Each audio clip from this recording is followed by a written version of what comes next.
Hi, I'm Christine Jorgensen, and this is for my industrial organization psychology class. This is the article summary, and I'm using a Danish study, and the study protocol is called A Conceptual Model for Worksite Intelligent Physical Exercise Training, IPET, Intervention for Decreasing Lifestyle Health Risk Indicators among Employees, a randomized controlled trial. The study is completed by Gisela Soyagard, Justinson, and Mike Murray et al. So, to give you an introduction of this study, the study aims to shed light on the health benefits of exercise during work hours. The principal investigators of the study believe the exercise program will help employees have a reduction of absenteeism, basically them not being absent. The employer and employees both will gain positive results according to the study. The employees will gain health benefits from the exercise program, and the employers should see a reduction in employee sick days. The study provided the study participants with a questionnaire. They gave them a strength test to see like their lung capacity, their muscle strength, and their balancing coordination. They also did a chiropractor evaluation and blood work.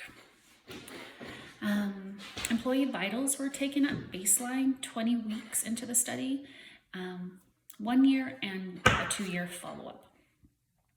The hypothesis, according to the study, is they believe the principal investigators of the study believe the IPET training for sedentary employees will improve their cardiorespiratory, their muscular strength, and their reduced sick days. So the creation of the IPET, the whole reason why this concept came about was the WHO, which is the World Health Organization, they reflected that employers have an ethical obligation to help their employees with their health efforts. The International Health Guidelines recommend adults to exercise for 30 minutes a day, at least 5 times a week, at a level of moderate to moderate intensity. Also recommended from the International Health Guidelines is resistance training 2 to 3 times a week. The creation of IPET program was introduced to help the Society of Denmark pertaining to the public health. The IPET program consists of an exercise program designed specifically for each employee. During the employee's working day, they will receive physical training to improve their overall health. The program is aimed to be cost effective for the employers as well. So hopefully there'll be less sick days for these for the employees, and that will help the employees and help the employers have more effective workers. So methods. The study followed ethical standards and received approval to conduct such a study. The informed consent was given to the participants, and it helped explain basically this: you're going to be a part of a study. We're going to do blood work. We're going to follow up with you one baseline, 1 year, 2 years. And there's more to that, but basically that's what an informed consent does. The Ethics Committee of Denmark approved the protocol. Registration was completed through clinicaltrials.gov, and many different, and a part of this study, there were many different companies. There were 103 companies in Denmark, which is not a very big country. It's about 5 million people. And these companies were emailed and asked if they wanted to participate with their employees, participate and have their employees be a part of this program. But only 6 companies agreed to participate. So they went with those 6 companies. Anonymous ID numbers were given to the participants in the study. These participants were employees from various companies in Denmark, so it wasn't like just one company that had 6 branches. There were 6 different companies. Let's see here. The study participants were randomized into the study, and the investigators of the study were blinded to randomization.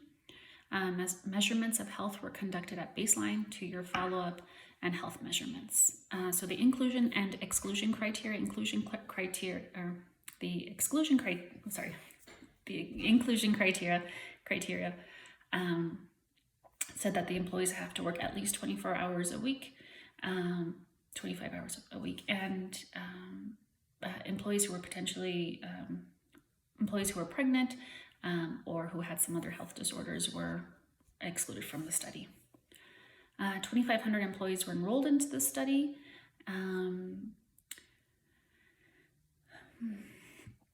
And let's see, the measures, the study investigators used an estimated maximal oxygen uptake test for the study participants, their shoulder evaluation, abdominal flexion, type of muscle strength model, their BMI, blood pressure, blood work, and questionnaires were given. Let's see here. So cost effectiveness, the study claims that there are costs involved, but they didn't disclose how much that amount was. They claim this is savings to society in reference to health will outweigh the costs. Let's see. And also, the study also claimed that improved health for employees by not missing work and will benefit the company. The results show that there were 395, that they ended up having 395 enrolled participants. Let's see here. So the study would be difficult to replicate. Kind of wrapping this up, it would be really difficult, not very difficult, it would be difficult to replicate the study, just because they really individualized. Every person would get like a specific workout routine and like for their body type and their BMI, where if they just said, hey, let's get these 395 employees and break them up to being 30 employees throughout the day, you guys get your exercise, or even 100 or something like that, and everybody's gonna do the same exercise. We can replicate it again and see how beneficial this exercise program was. I think would be better. It was also more time consuming because of that, having everybody have their detailed, tailored program took up a lot of time. The study reflects 30% of study participants impaired the external validity of the study, but they didn't say, it wasn't clear. Does that mean that only 30% completed the study? The randomization of individuals in the study, according to the principal investigator, that this study was contaminated because of randomization, and that they should have used possibly a cluster randomization would have been better for the study. The study did not reflect the decrease or increase of employee sick days. So that's what they were talking about. Most of the intro of this study was, this is gonna help decrease those sick days, and we're gonna reflect from the year before about, how much how many days they were sick and compare it. But they never gave the results. And the study did not reflect the decrease or increase in, let's not say this correctly, but presentism, basically like how effective you really are being at work, or if you're just on Facebook or something. And they had given these patients the journals so that they could do like reporting, like how effective they felt they were doing, but that was not brought up at the end of the study at all. And the study also stated that the health benefits to Danish society and the workplace was obviously improved because these are sedentary workers, and now they have a 30-minute exercise routine, but they didn't reflect the data, the numbers, to say like, hey, we have, these employees have, 50% more lung capacity, or like more, like 20% more muscle mass, and their blood work shows cholesterol levels dropped. That was not shown in this. So they're just saying, obviously, this would benefit them because they exercised, but there's no data to reflect that. So that's that. Okay, thank you.